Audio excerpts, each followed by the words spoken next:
예수께서 즉시 제자들을 재촉하사 자기가 무리를 보내는 동안에 배를 타고 앞서 건너편으로 가게 하시고 무리를 보내신 후에 기도하러 따로 산에 올라가시니라. 저물매 거기 혼자 계시더니 배가 이미 육지에서 술이나 떠나서 바람이 거스름으로 물결로 말미암아 고난을 당하더라. 밤사경에 예수께서 바다 위로 걸어서 제자들에게 오시니 제자들이 그가 바다 위로 걸어오심을 보고 놀라 유령이라 하며 무서워하여 소리 지르거늘 예수께서 즉시 이르시되 안심하라 나니 두려워하지 말라. 베드로가 대답하여 이르되 주여 만일 주님이시거든 나를 명하사 물 위로 오라 하소서 하니 오라 하시니 베드로가 배에서 내려 물 위로 걸어서 예수께로 가되 바람을 보고 무서워 빠져가는지라 소리질러 이르되 주여 나를 구원하소서 하니 예수께서 즉시 손을 내밀어 그를 붙잡으시며 이르시되 믿음이 작은 자여 왜 의심하였느냐 하시고 배에 함께 오르매 바람이 그치는지라. 배에 있는 사람들이 예수께 절하며 이르되 진실로 하나님의 아들이로소이다 하더라. 아멘. 저는 한번 중국을 여행하면서 중국 사람들이 지금도 일본 사람들을 엄청나게 싫어한다는 사실을 알게 되었습니다. 한국 사람만 일본을 싫어하는 줄 알았는데 그 이상으로 중국 사람들도 일본을 싫어한다고 하는 사실을 알게 된 것입니다. 지난 20세기 중반에 중일 전쟁으로 일본이 중국을 점령했기 때문이기도 하지만 무엇보다도 일본군의 731 부대가 중국에서 마루타라고 하는 생체 실험을 하는 부대를 몰래 운영하면서 수많은 중국 사람들과 포로들을 실험 대상으로 비참하게 죽였기 때문이라고 합니다. 그래서 일본이 1945년 8월 15일에 항복선을 한 후에 중국 정부는 일본의 흔적을 지워버리려고 일본식 건물을 다 철거해버리고 그 자리에 중국식 집을 지을 정도로 일본을 미워하고 있는 것을 알 수가 있었습니다. 그런데 그 마루타라고 하는 실험 중에는 독극물 실험 같은 종류도 있었는데 실험 대상자들을 한 줄로 세워놓고 차례대로 실험실 방에 들어가게 하고 주사를 주입하는 과정을 바깥에서 다 보도록 한 것입니다. 그러니까 독극물을 어느 정도 넣었을 때 어떤 반응을 하고 어느 정도 넣으면 치사량이 되는지 그 반응들을 그리고 결과들을 이제 실험하는 그런 것들이었습니다. 그래서 앞에 사람이 이제 독극물 주입을 하였을 때 당연히 악소리를 지르면서 몸을 삐틀고 그리고 피를 토하면서 죽어가는 모습을 본 사람들은 얼굴이 하얗게 질 정도로 두려움에 떨게 되었습니다. 그런 다음에 다음 사람을 실험실에 놓고 주사기를 들어서 주입을 했을 때도 마찬가지로 악소리를 지르고 온몸을 삐틀고 피를 토하더니 얼마 후에 죽고 말았습니다. 그런데 그때 실험을 하고 있던 일본 군인들과 의사들이 깜짝 놀랐습니다. 왜냐하면 그 사람에게 주입했던 것은 독극물이 아니라 그냥 식염수였기 때문이었습니다. 그래서 왜 이 사람이 독극물을 주입한 사람과 똑같은 반응을 보이면서 죽었을까를 연구한 결과 이 사람은 앞에 사람이 독극물 주사를 맞은 후에 발악을 하면서 피를 토하면서 죽는 모습을 지켜보면서 자기도 저 주사를 맞으면 똑같이 죽겠구나 하는 두려움과 공포에 휩싸였던 것입니다. 그 두려움과 공포로 자기 몸이 스스로 반응을 해서 결국 발작을 하면서 피를 토하면서 죽게 만들었다고 하는 결론을 내리게 되었습니다. 그래서 두려움이 사람을 병들게도 하고 심지어 죽게도 만든다는 것을 알게 된 것입니다. 그래서 어떠한 경우에도 두려움을 떨쳐버리는 것이 중요하다고 하는 사실을 깨닫게 된 것입니다. 그래서 우리 속담에 호랑이한테 물려가도 정신만 차리면 산다는 말이 있는 것입니다. 오늘 성경에 보면 오병이어의 기적을 체험한 제자들이 배를 타고 갈릴리 바다를 건너가고 있을 때 갑자기 광풍이 불어서 배가 심하게 흔들리면서 곧 뒤집혀 죽을 것 같은 두려움에 휩싸이게 됐습니다. 그러니까 초저녁에 그 갈릴리 바다를 이제 지나서 이제 가려고 했는데 오늘 성경에 보니까 밤 4경 정도까지 계속해서 이 제자들이 탄 배가 갈릴리 바다를 다 건너가지 못하고 계속해서 광풍에 휩싸여 가지고 그냥 정말 죽을 그런 위기에까지 처하게 된 것을 볼 수가 있습니다. 잠깐만 그래도 아마 토하고 난리 났을 것입니다. 혼비백산했을 것입니다. 그런데 벌써 뭐 밤 4경이라면 새벽 3시에서 6시 경을 이야기하거든요. 그러니까 뭐 한 8시간 뭐 예를 들면 많으면 9시간 뭐 이 시간 동안 계속해서 바다 한가운데서 그렇게 위험한 그런 일을 당하고 있었으니 얼마나 지치고 힘들고 두려움에 쌓였을까 우리가 생각할 수가 있습니다. 그런데 이제 산 위에 혼자 올라가셔서 기도를 하고 계시던 예수님이 바다에서 이렇게 제자들이 광풍에 휩싸여서 힘들어하는 것을 보게 되셨습니다. 그래서 예수님께서 이 밤 4경쯤에 산에서 내려와서 제자들에게 가는데 어떻게 가셨겠어요? 오늘 성경에 보니까 그 파도가 일렁거리는 그 갈릴리 바다를 예수님께서 그냥 걸어서 물 위를 걸어서 제자들이 있는 곳까지 오셨다라는 것입니다. 그래서 예수님이 제자들 있는 데를 쑥 지나가려고 하니까 그분이 예수님인 걸 몰랐던 제자들은 와 유령이다 하면서 무서워서 아주 두려움에 휩싸이게 됐습니다. 그렇지 않겠습니까?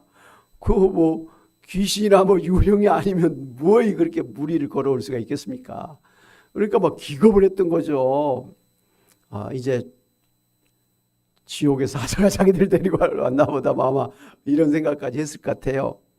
그때 예수님께서 두려워 말라 나니 안심하라 이렇게 말씀해 주셨습니다. 이것을 신기하게 생각했던 베드로 사도가 예수님에게 주님 만일 주님이시거든 나를 명하사 물 위로 오라 하소서 그렇게 부탁을 했습니다. 그때 예수님께서 뭐 오라 말씀하셨습니다. 그랬더니 바로 성질 급한 베드로가 그냥 배를 띄어서 거친 바다 위로 뛰어들었습니다. 그런데 신기한 일이 났습니다. 베드로도 예수님과 같이 물 위에 걸을 수가 있었던 것입니다. 할렐루야. 지금까지 역사상 물 위를 걸은 사람은 예수님밖에 없었습니다. 그리고 딱 한 사람 베드로도 잠깐 물 위를 걸었다고 하는 그런 기록을 남기게 되었습니다. 그런데 예수님을 바라보면서 물 위를 걸어가던 이 베드로가 갑자기 자기 발밑에 막 일렁거리는 파도를 보고 그 무서운 그 검은색의 그 깊은 바다를 보면서 두려움에 빠져가지고 그냥 쑥 물속에 빠져 들어갔습니다. 그때 주여 나를 살려주옵소서 나를 구원하옵소서 막 소리를 질렀더니 예수님께서 바로 그 순간 베드로의 손을 꽉 낚아채면서 빠져가던 베드로를 건져내어서 살려주셨습니다. 할렐루야. 예수님이 붙잡아주지 않았던 베드로는 그야말로 그냥 물속에 빠져서 익사할 뻔했습니다. 그리고는 예수님이 베드로와 함께 이제 배 위로 올라오셨습니다. 그랬더니 그동안 그렇게 난리치던 파도가 광풍이 잔잔해지면서 평안해지게 됐습니다. 할렐루야. 예.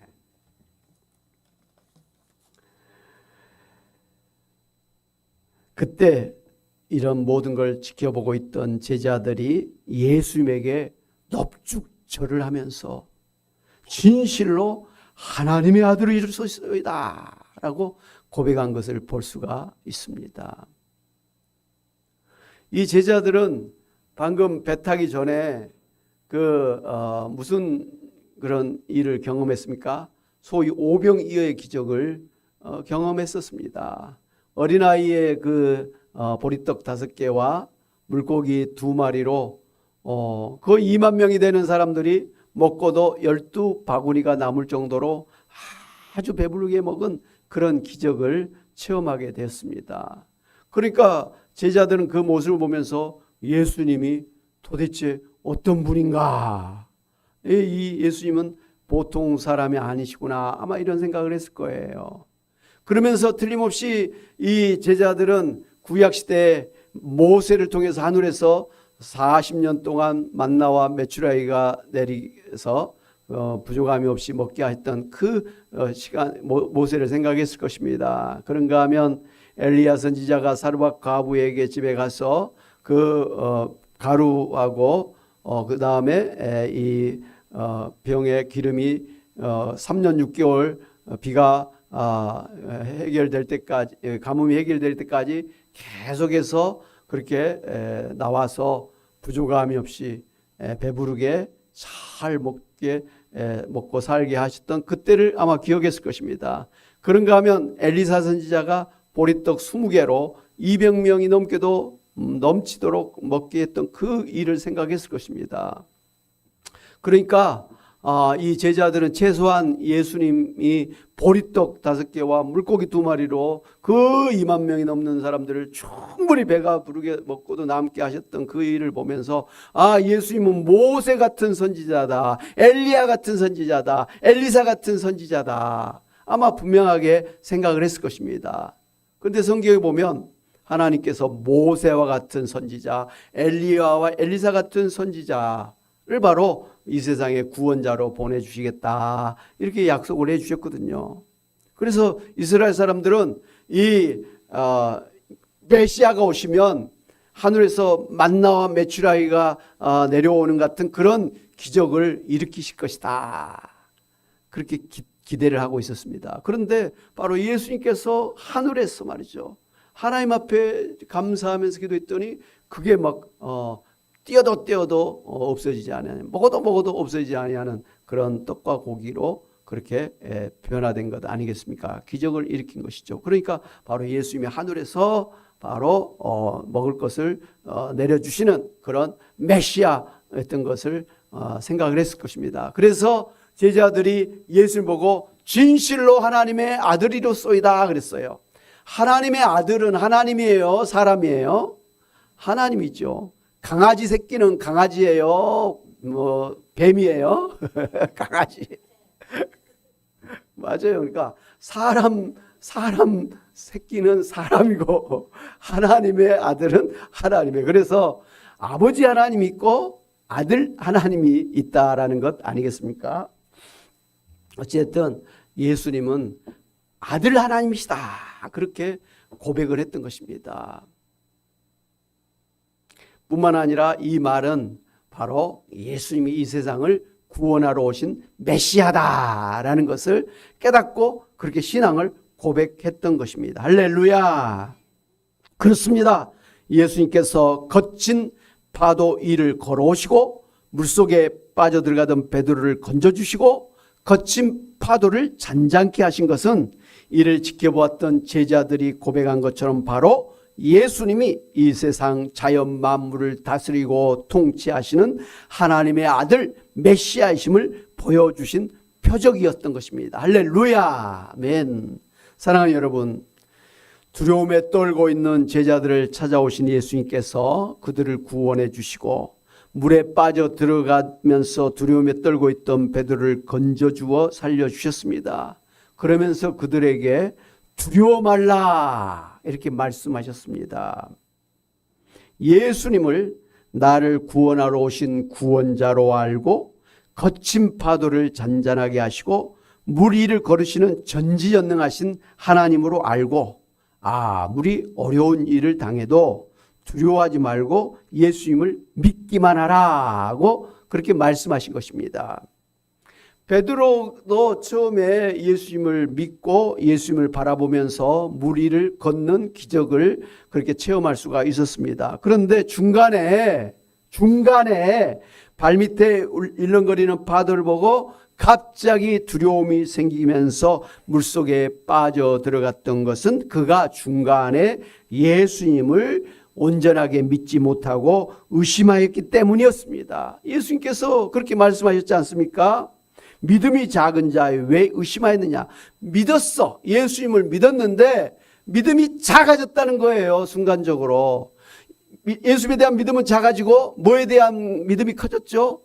저 파도가 나를 삼킬 것이라는 믿음이 커버린 거예요. 그렇기 때문에 물속에 빠져 들어갔던 것이라고 예수님께서 말씀해 주신 것이죠.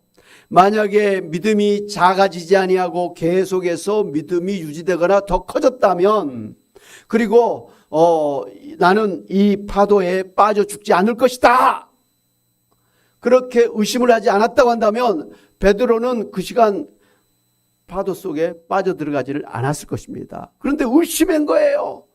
나 이러다가 죽겠네?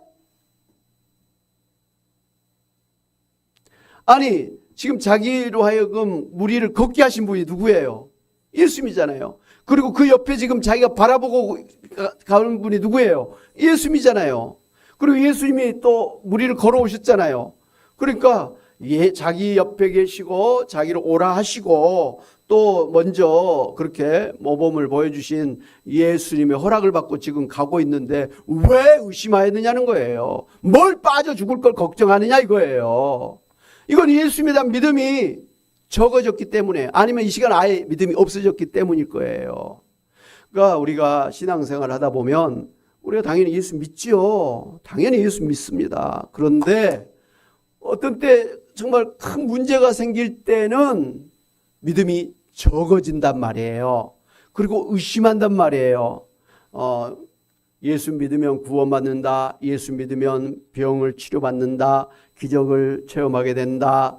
하나님께서 오히려 그 고난을 통해서 더 성숙한 신앙으로 연단시켜 주신다. 결과는 합력해서 선을 이루어 주신다. 복이 되게 하신다. 그렇게 예수님께서 말씀하셨는데 그 어려운 일 당하면 그게 싹 없어지는 거예요. 한마디로 믿음이 싹 없어지는 거예요. 믿음이 없는 자리에 무엇이 들어옵니까? 의심이 들어오는 거예요. 두려움이 생기는 거예요.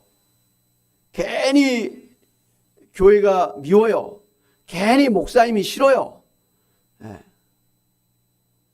언제 목사님이 병을 줬습니까? 근데 왜 병이 생기면 목사님을 미워하냐고요? 왜 교회를 미워하냐고요? 조금 힘들면 시험 들어가고 교회를 안 나와버려. 교회가 그렇게 했습니까? 자기가 의심한 거예요. 자기가. 믿어야죠. 이 교회에 나올 때 목사 보고 왔습니까? 권사님 보고 왔습니까? 누구 보고 나오셨어요, 여러분? 예수님 보고 나오시잖아요. 예수님을 계속 봐야지. 왜 자기랑 똑같은 죄인인데 조금 좀 차이는 있겠죠. 좀 큰 죄인, 좀 작은 차이, 죄인은 그런 사람들을 보면서 왜 시험 드냐고요. 사람 보고 교회 다니면 여러분 시험 듭니다. 그러면 어떤 일이 생기냐? 의심하게 되는 거예요. 누구를 의심해요? 예수님을 의심하게 되는 거예요. 그래서 떠나요. 그런 일이 참 많이 있지 않습니까? 물론 저는 목회자로서 그렇게 의심하기까지 되도록 제대로 섬기지 못한 목사의 불찰이라고 생각하면서 그런 일이 있을 때마다 저 자신을 돌아보고 반성도 많이 하고 또 회개도 하고 더 열심히 하겠다 이런 다짐도 합니다. 그러나 그게 제가 그렇게 한다고 해서 될 일이 아니잖아요. 그것은 오로지 여러분의 몫이에요.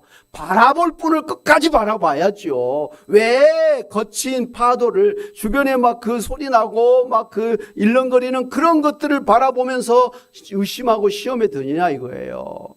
그럼 신앙생활 제대로 하기 어렵습니다. 여러분 끝까지 예수님 잘 믿고 천국까지 평안하게 가셔야 되지 않겠습니까?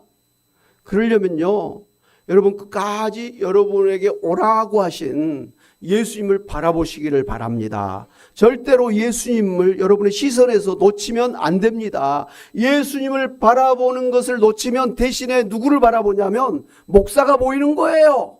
옆에 사람이 보이는 거예요. 옆에 사람들의 허물과 잘못과 죄가 보이는 거예요. 그러면 그거에 대해서 이제 힘들어지는 거죠. 시험 드는 거예요.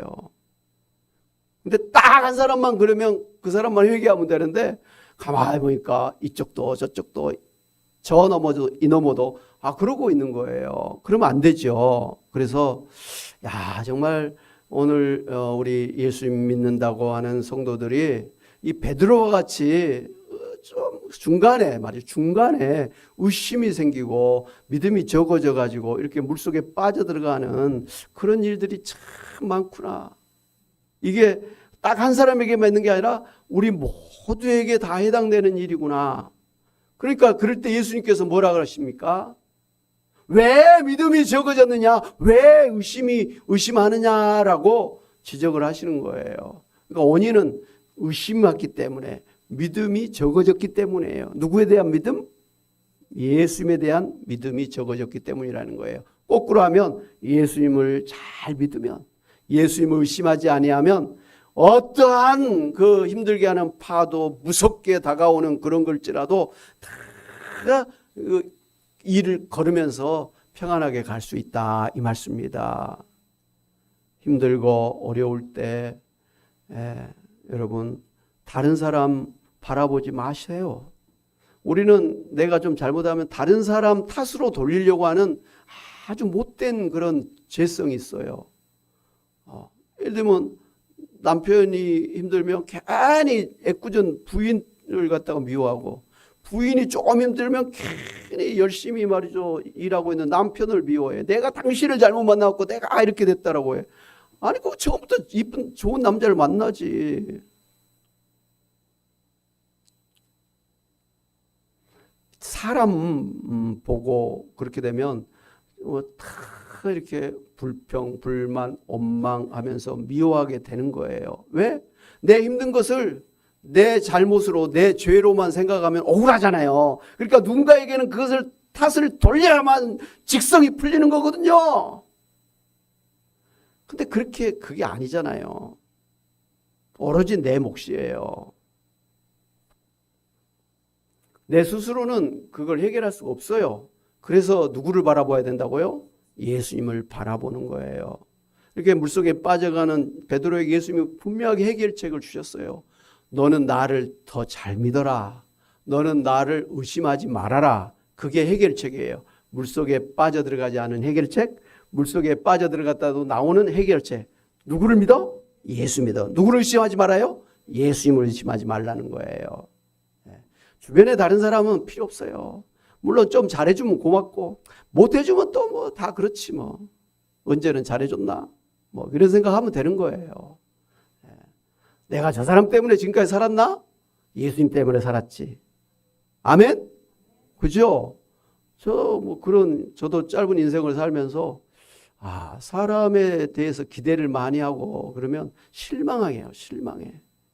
근데 사람은 온전하지 않으니까 잘 해주다가도 어느 순간 말로 아니면 또 뭐로도 나를 힘들게 하잖아요. 잘 해주다가 한번 딱 나에게 서운하게 하고 실수하면 그때 딱 미운 마음이 생기고 관계 단절하고 끝나버리는 거예요. 이게 뭡니까? 그렇게 해서 마지막까지 내 옆에 남아있을 사람 있어요, 없어요? 없어요. 부모님은 먼저 떠나버렸죠. 학창시절에 친구들은 다 결혼해가지고 다 뿔뿔이 헤어졌죠. 자식들도 뭐 내 품에 있을 때 자식이지 뭐 다 크면 다 자기 인생 살죠. 아무리 잘 키워도 장가가면 남이 돼버려요. 아들 그때부터 내 아들이 아닌 거예요. 처갓집에 사이지. 억울하죠.